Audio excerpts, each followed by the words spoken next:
Hace poco ha salido una investigación en la revista Anfibia, que es un sitio digital, que es muy interesante porque en épocas exactamente que vivimos rápido y que hay cada vez menos tiempo destinado a la lectura, ellos hacen artículos como le llaman de largo aliento. Un análisis bastante interesante sobre el consumo de medios en Argentina, que no solamente nos permite, cuando hablamos de medios no me refiero a nombres de una empresa en sí, sino los modos, los medios de comunicación generalmente entendidos. Podemos empezar a ver porque hay datos muy interesantes. A ver. Lo interesante, en primer lugar para nosotros, lo importante es que el 97% de las personas entrevistadas son aproximadamente 7.000 casos tomados en la provincia de Buenos Aires, entre provincia y ciudad. 97% dice, consumo noticias diariamente.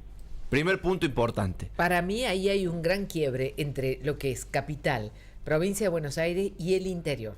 Puede Tiene ser. otros intereses. Puede ser. Tiene otros intereses. De todos modos, ellos lo que han hecho es extender estas conclusiones y comenzar a contrastarlas justamente en otros mercados. El 94% de los entrevistados dice, sí, me informo por televisión. Esta cuestión crece con las personas mayores de 60 años, que el 98% dice, sí, consumo televisión, mientras que los menores de 30, solamente un 90%. Entonces, hasta acá, más o menos uno, digamos, encuentra con números conocidos. Ahora, lo que se ubica como segundo lugar entre los medios elegidos para informarse por la gente son las redes sociales. Los menores de 30 años consumen redes sociales en un 59%, mientras que los mayores de 60 solamente un 11%. Si pasamos a la radio, los menores de 30 años solamente un 28% admite escuchar radio, mientras que los mayores de 60 un 64% admite escuchar radio. Y acá hacemos la primera digresión. Fritos con los jóvenes, Tincho, sí, por Dios, totalmente. Acá no sé, es importante hacer dos digresiones. La primera, que la radio y la televisión se sigan consumiendo no necesariamente implica que se consuman productos pensados para y por la radio o por la televisión. Hablamos de consumos audiovisuales muchas veces que se consumen a través de las redes sociales, valga la redundancia, y por ejemplo la gente escucha radio a través de las apps, de los sitios digitales o de un podcast, escucha contenidos radiales. ¿Qué es un podcast? Son contenidos de audio producidos exclusivamente para ser difundidos en radio, pero en internet. Es decir, grabamos, por ejemplo, una columna de Tincho como un podcast que es más atemporal y que tiene un inicio y un fin que se escucha a través de... Digamos, se puede escuchar a través de radio, pero está pensado exclusivamente para internet.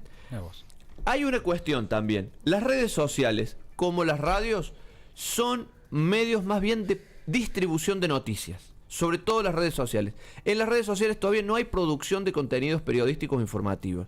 En las redes sociales lo que hay es convergencia y los medios generalmente apuestan a las redes sociales para tirar allí sus contenidos, porque la gente lee allí. O bien para relanzar o hacer que tengan otro valor, porque lo hacemos acá, pero luego hacemos un corte. Pasa, por ejemplo, con el programa de Mirta Legrand. Por ejemplo. No toda la gente lo mira, claro, pero salen de ahí, como es un horario donde no hay informativo, sábado, domingo, entonces revaloriza lo que se generó, lo corta, lo saca y termina siendo contenido de otros programas y de redes. Lo que conocemos como multiplataforma. En realidad una producción de contenidos que se va seleccionando de acuerdo a las audiencias que se quiere para cada plataforma. Y ya se lo da a usted digeridito. No mira el reportaje completo, sino que va al punto de lo que fue, supongamos, una polémica. Claro. Y ahí viene un dato interesante también, que es que los mayores de 50 años, la mitad dice sí, yo consumo diarios aún.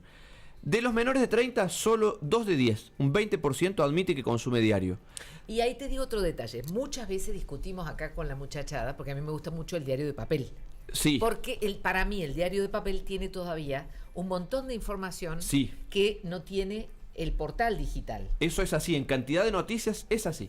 Sí, tiene mucha más pero noticias. es cantidad, es diagramación, que me interesa verlo al espacio que le dieron a la noticia. Me interesa ver cómo está la publicidad en ese lugar, porque eso también te da una idea del mercado. Exactamente. Claro. Que también ahora tiene su propio mercado lo digital, Luis. Tal cual. Entonces uno va viendo también ahí. Y aún no se ha producido esa migración masiva al mercado digital. Aún a los medios les cuesta conseguir su sustentabilidad apostando solamente a la publicidad digital. De hecho, para los diarios sigue siendo su nave insignia el diario propiamente dicho. Totalmente, con, por ejemplo, los avisos. Totalmente. Y hay una tercera variable que también habla de mi vejez y que los chicos se ríen mucho, y es que nosotros miramos las páginas de muertos. Te estaba por decir lo mismo. Sí. Pero por una cuestión también de conocer los lazos y las vinculaciones en distintos estratos de la sociedad que de otro modo son invisibles. Y bueno, pero eso nos lo enseñaban viejos maestros del periodismo a nosotros. Arranca Que- por los fúnebres para ver quién se lamenta por la muerte de tal.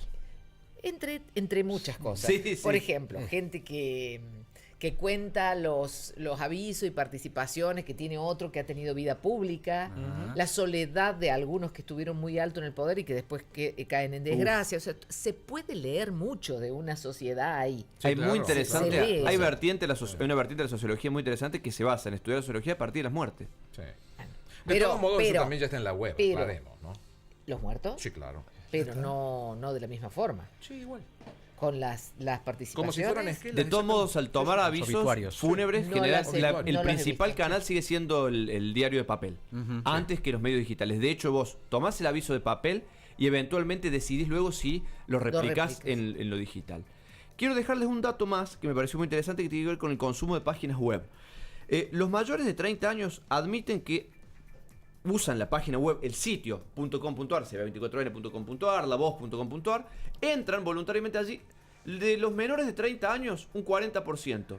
De los mayores de 60, solamente un 5%. Pero esto ¿Por qué? se contrasta con un dato muy interesante, que le preguntaron a todos esos entrevistados y le dijeron, ¿y vos cómo consumís noticias? ¿Vos cómo buscás información? 7 de cada 10, el 70% dijo, mientras estoy navegando en las redes sociales. Leo un tweet, veo un post en Facebook. 3 de cada 10 dicen que entran directamente al sitio. O sea que el 70% se topa con la noticia, se encuentra. No se construye una agenda, sino que toma la agenda que le ha La red social. prefijado la red social a partir de sus Mira preferencias. vos. 3 de cada 10, solamente un 30% dice no. Yo prefiero ir, tipear o entrar al sitio Exacto. y armar yo mi propia agenda. Claro. Lo último que me interesa destacar de acá es la confianza que tienen. Pese a todo esto, bueno, las redes sociales, la más consumida en Argentina es Facebook, el 95%, o sea que sí. El 95% de los argentinos usa Facebook y 7 de cada 10 se informa a través de las redes sociales, veremos hacia dónde apunta esa convergencia. Claramente Facebook pica en punta. Pero tiene que ver con la confianza. Pese a todo, los medios en los que más confían la gente siguen siendo 60% radio y TV, 50% diarios, 40% webs y redes. Aunque esta sea una tendencia que va a la inversa. Porque hoy por hoy, los más jóvenes ya no le creen ni a la radio ni a la televisión, ni al periodismo, digamos, ni a la prensa gráfica, en la medida en la cual sostienen que son independientes, en la medida en la cual no se blanquean los vínculos económicos, los jóvenes tienden a creer cada vez menos en esos medios Los vínculos tradicionales. políticos también, puede ser más importante que económico a veces. Sí, económicos y políticos, Claro. por cierto, bien la aclaración. En definitiva, Noticias Fusión es lo que este estudio plantea, que no es ni más ni menos que una forma de esta multiplataforma. O multiplataforma o puntos suspensivos. Puntos suspensivos. Muy bien. Gracias.